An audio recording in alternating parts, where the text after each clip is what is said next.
Welcome to Your Condo Connection, the CCI video series designed to assist condominium purchasers, owners, and boards. We hope that you'll follow our series and listen to the experiences shared by our many expert guests.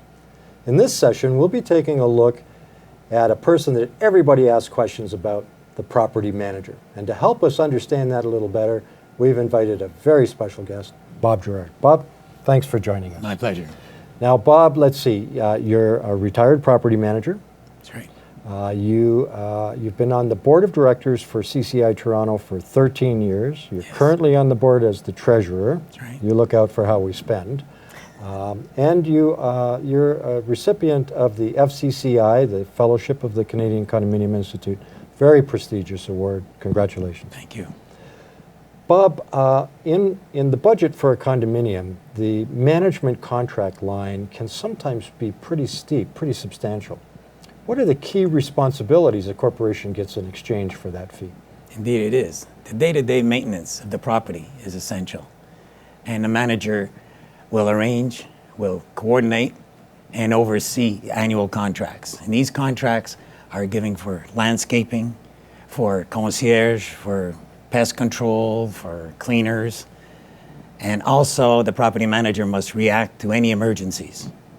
And that will involve the insurance companies, the police, the fire department, special treatments for flood control, and also the property manager must supervise and direct the staff, and that would entail the superintendent and the cleaner and also the concierge if they're not contracted.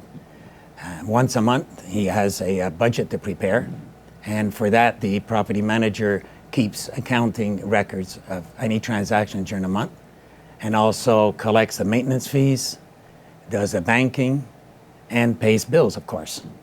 These bills are representing the purchases of the month, the utilities, along with the contracts and the trades. And these trades could be cleaners, painters, plumbers, etc. Boy, that's a lot. I mean, that's a lot to oversee and coordinate. Yeah. It sounds like a lot. Is there anything left on the table? Yes, there is. Much left on the table. The property manager advises the board and prepares the monthly board meeting package and attends the board meetings. Also assists the boards when evaluating or modifying policies.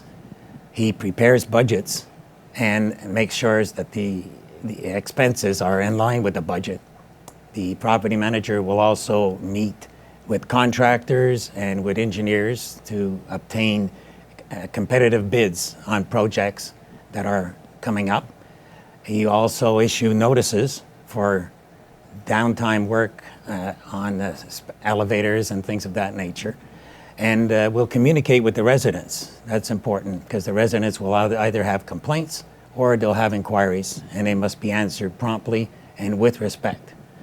Finally, enforcing the declaration, the bylaws, and the rules in accordance with the Condominium Act is predominant. Holy smokes. So you have to be a bit of a politician. I mean, there's a lot that you have to do there. Okay, so that's a lot that you've talked about here today. So I'm going to put you on the spot now. What do you think is the single most important function that a manager performs? As a president of a condominium, the care given to the condominium should be as if it was the property manager's own home. So the pride of ownership that you have should extend to the people that are providing services to you. That's right. Good advice. Thanks for joining us today, Bob. My pleasure. Hopefully, with Bob's help, we've been able to clarify a little bit about the role of the property manager. Until next time, I'm Murray Johnson, and this has been your Condo Connection.